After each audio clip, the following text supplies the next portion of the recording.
It's been confirmed in the credits that it is Coyote Mundi. He's probably can live for hundreds of years. He's much older in the Phantom Menace, and then he gets killed. He's like a Spock. He gets killed in Revenge of the Sith during the Order 66. And so they're like, Coyote Mundi's like, the Sith have been extinct for millennia, you know, in the Phantom Menace. When Qui-Gon's like, I think it was a Sith Lord that attacked me in the desert. And, oh, they've been extinct. Well, no, they haven't. They're talking about it in this room. They're not talking about a Sith Lord. They're talking about some kind of non-authorized Force user. And it might turn out. This didn't age well. Sorry, it didn't age well, but you didn't even need him to explicitly label himself as a Sith in Episode 5. No. You don't even need that. It's rich that Mike will get that tedious about Star Trek and then go, look at the Star Wars guys. It's like, bro. How do you keep track of all this Star Trek information? Jay, you know, just years of watching the shows, movies, you know, I'm an encyclopedia of knowledge. Out to be not a Sith, who I don't know, but then there's controversy over his birth year. And Wikipedia, the Star Wars internet database, changed his birth year in the canon to reflect the show, and then people are like, well, his birth year was established in the books, not the Phantom Menace, and the books are not technically canon. And I was like, oh. I mean, there's people starving around the world. AIDS! AIDS! AIDS! Come on, really? Are you going to do that? And I was suffering from chronic obstructive pulmonary disorder. That's just a lady. Yes, Mike, that's a woman. Emphysema, bronchitis. What's so funny about her? It was the inhalers that were full of steroids. I think there's something wrong with you. What are you even laughing at? The background? No, the things that are wrong with her. What? All the things wrong with her. Chronic pulmonary.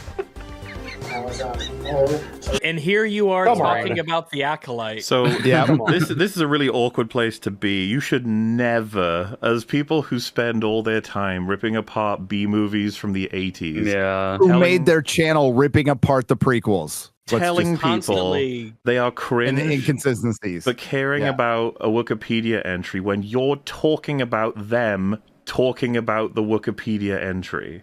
They're busting lore everywhere to be able to tell their little fan fiction. That's why everyone's annoyed, and it's something that if it was done to Star Trek, they would be making all kinds of points about this. Oh, yep, they'd have their notes out, and they'd be talking about that one episode in season 4 of The Next Generation where this one character has a cameo and says this one line that establishes this thing, and they'd know it because they really care about Star Trek. And if it's a thing I care about, well, that's fine though. But Star Wars, who cares about Star Wars? It's fine to not care about this, but to go as far as saying if you do care about it, you shouldn't because there are kids starving in Africa. You're like, oh, jeez, all right, what the fuck are we doing? Look at that, boys. Someone get in there! We have to update it to Leslie Headland's shit lore that she just created and manipulated. Then you scroll. Wow. Okay. I could cut this to all the Mr. Plinkett's videos, all their Star Trek videos. I can do the same fucking thing. This video, the one they're doing right now. There's crackheads in LA. Why are you on fucking YouTube? Why are you talking about Star Wars? Yeah. Get out Look there. at the crackheads. Well, so because I hadn't seen the video, and I saw someone say they made fun of Theory for caring about Star Wars lore and compared the nature of starving children in Africa, and I was like, no, they didn't. They wouldn't. No. And then I saw this. I was like, oh, fuck it, hell, damn. Was born prior to 132 BBY. Huh? I don't understand. How was he born before 132 BBY? But here they say 93 awkward. BBY. It really is. I might have to make that video now. What's their proposal of what should be done? What would you like? Well, Theory shouldn't care. He should move on. He should care about the starving people in Africa. I don't know what the fuck they're saying. It's an impossible standard to enforce. Every single person will always have these individual things that they get more focused on than like big global problems that exist in parts of the world. The idea of just throwing this up, because, especially when it's something that they do. They talk about movies. So how can they do this? How can they? The movies they talk about, they're I'm not higher using. class. Yeah, say what you want, but I'm not using starving Africans as like a weapon to attack other nerds with. Like that seems the weirdest thing is their arguably primary sort of series they create is looking to make fun of things people made ages ago for low budget. Like the whole idea is to be nitpicking things that people worked really hard on under a low budget with low talent. And now that's not me denigrating the show at all. Best of the Worst is really fucking funny.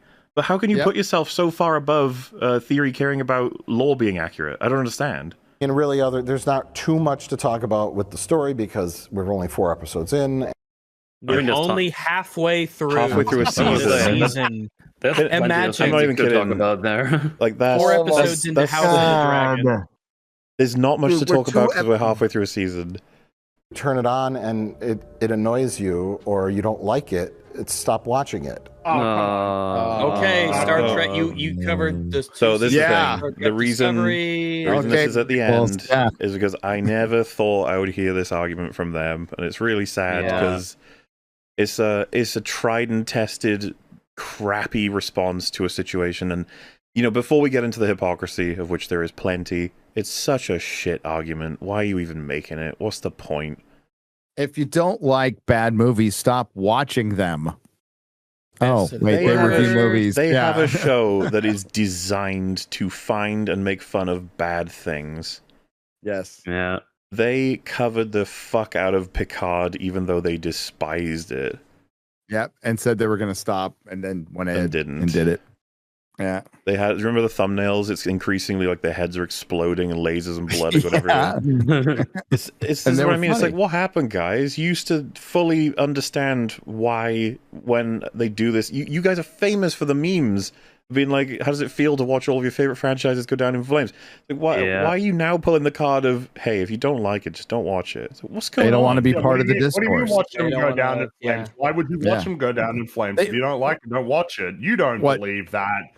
Like, if you didn't watch this video, they spend most of it distancing themselves, showing all the discourse, then distancing themselves from it before they even really get into a review of The Acolyte. Yeah, we're not like those other channels who just thumbnails and da-da-da. We're not like them because starving Africans or whatever. No.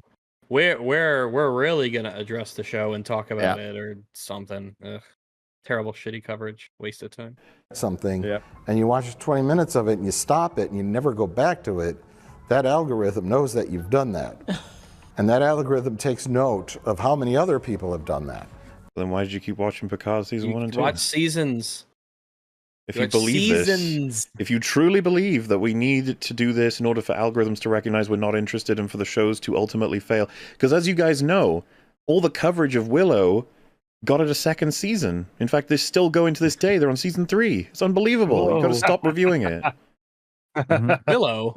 Remember Batwoman? The sheer coverage. We generated a practical fan base combining Jay Longbow as ourselves. Then they're on season 8 now. We are the largest online fan community of Batwoman. Yeah, they didn't get cancelled. They're still going. Amazon definitely didn't spend a huge amount of time trying to stop people criticizing Rings of Power, for example. Right. Like, that's just... It's just the hate argument from hate watching is bullshit. There is one way Disney can make money back on The Acolyte, and that is if people pay money to subscribe to Disney Plus to watch The Acolyte.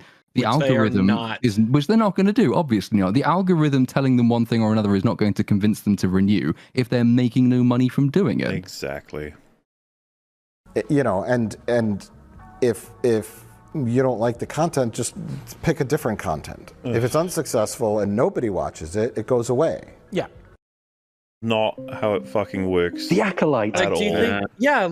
How is this one right now that we're all watching or taking a part in, how is this generating revenue for Disney? He just talked about Star Trek Discovery. It made it to 5 seasons. People weren't even fucking watching it to hate on it by the time it hit season 4.